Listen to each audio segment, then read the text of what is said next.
That's this one particular story you need to focus on as Channel Television beams light to our viewers here in Nigeria and around the world today. A June 12th, a public holiday in a number of states across Nigeria, and we're following that for everyone who would want to be part of that. Let's get back to the home of business, and that's where Lagos, where the globe, Nigeria's financial epicenter is. Yesterday, President Buhari came back to the country after he signed 3 major deals with one of the largest economies north of the continent, and that's Morocco. The new deal relates to Nigeria's building a major gas pipeline. The deal looks to construct a hydrocarbon pipeline in phases based on increasing need of countries that this pipeline will cross through in West Africa and Europe. That will be a 25-year project. This is the first major Nigeria's and its northern neighbors gas hydrocarbon business in history, and this was signed yesterday by President Buhari, who will return to the country later in the day to get ready for today's event. President Buhari, as you heard, signed a total of 3 agreements with the Moroccan King Mohammed VI in Rabat, and that's as far as that handshake with Morocco goes. Nigeria, of course, is continuing to host a number of international events this week, and one of these is the extraordinary session of the Council of Ministers of African Petroleum Resources Producer. That's the APPA.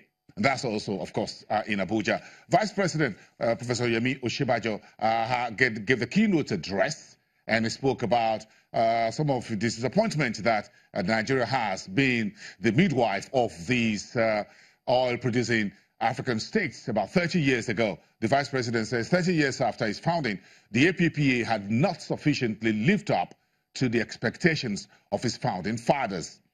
30 years after, the Vice President says Africa needs a united front in global energy discourse, and we are convinced that there is no better institution to convene those conversations than APPO itself. Of course, Nigeria is a leading member of the African producers, being the largest oil producer on the continent. And you have a number of countries on the continent now joining that body, including Kenya, which started with about 600 trucks of less than 2,000 barrels per day production, and will increase that. Since that body was formed 30 years ago, we've had other countries join that group.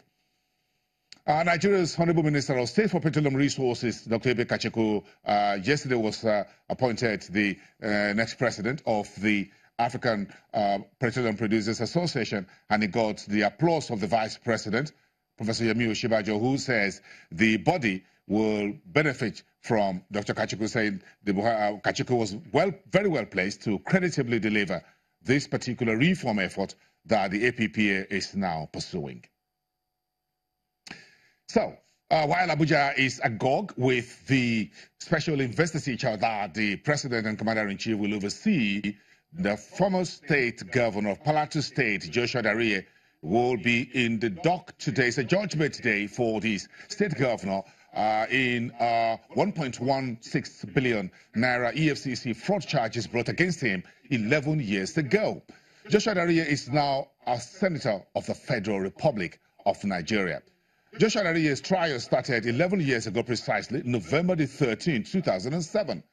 The last 11 years has been spent largely when Dariye went all the way to the Supreme Court to seek those charges by the EFCC dismissed against him, and also contesting the jurisdiction of the court. Now, Dariye will have the Federal High Court today deliver a formal judgment. Of course, he's pleased to have those charges dismissed. Up to the Supreme Court has been dismissed now. A Federal High Court in Pt.2 State will deliver a judgment today, Tuesday, the 12th of June. What's in the markets? Let's cross over to where we started Monday. We finished off a little bit tepid on Friday, but we got a bit of a bullish. We got about a kick again on Monday when the stock market moved back into positive territory. We added just a little bit, about less than 63 billion to the equity cap yesterday. But we're still just fresh around the 14 trillion naira psychological level, 0.5% in the green territory, 38,845. That's where the market finished up. Month to date, we now have 1.94% in Kitty, and year to date, 1.57 on the composite index. Look at the activities volume in the primary market, 187.2% north in terms of a volume drive, 603 million shares, 3.88 billion naira. That would give you about 11 million US dollars in less than 4,000 transactions. And you have the 5 main sectors there for you. Look at how we finished off. A bit of a profit taking on Monday, but with the cement company of Northern Nigeria and Julius Berger. But the industrial goods took that in its stride, lost about 1%. Consumer goods was better, 0.36%. Banks led 1.05% because there's some aggressive buying still in GT Bank. And then you have insurance, 0.5% in the green territory, following their cousins as AICO Group gained almost 5%. Oil and gas was tepid, about 0.1% in a negative territory, but a very unusual trading in this very small cap company, Ikeja Hotels PLC, $1.9 million shares of that company was sold on Monday to start the current trading week. What's making the headlines in the world of commodities market for domestic consumers? That's what Bolaji Olutosin from FDC is discussing with us when we come back after the break. You're watching Business Morning this Tuesday, the 12th of June.